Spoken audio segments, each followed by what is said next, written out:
يسألونك عن الأهلة قل هي مواقيت للناس والحج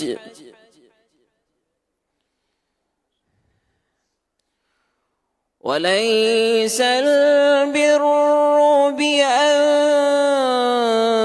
تأتوا البيوت من ظهورها ولكن البر من اتقى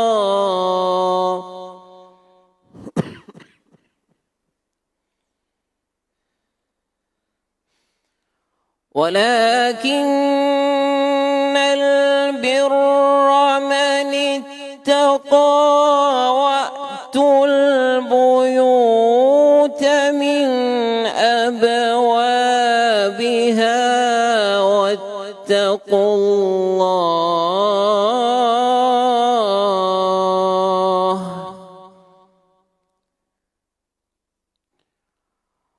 وأتوا البيوت من أبوابها واتقوا الله لعلكم تفلحون।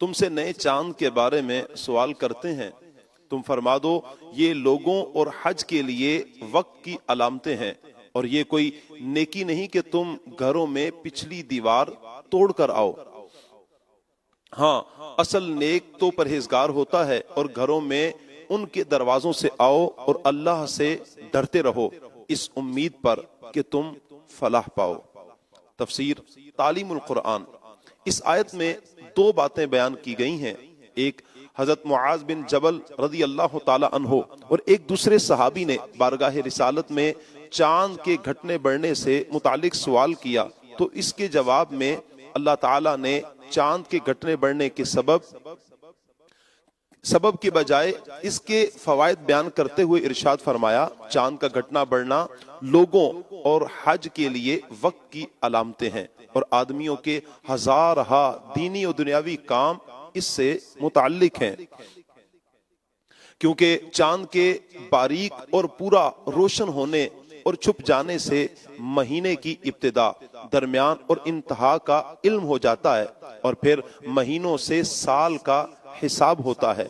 نمبر 2، زمانہ جاہلیت میں حج کا احرام باندھنے کے بعد اگر کسی کو اپنے مکان میں داخل ہونے کی ضرورت ہوتی تو نیکی سمجھتے ہوئے پچھلی دیوار توڑ کر آتا۔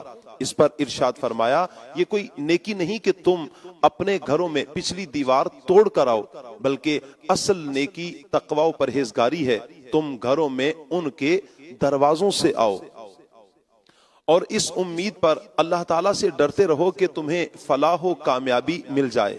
اہم باتیں۔ نمبر 1، بہت سے احکام میں چاند کا حساب رکھنا ضروری ہے، جیسے بالغ ہونے کی عمر کے اعتبار سے، یوں ہی روزہ، عیدین، حج کے مہینوں اور دنوں کے بارے میں، اور زکوٰۃ میں جو سال گزرنے کا اعتبار ہے وہ بھی چاند کے حساب سے ہے۔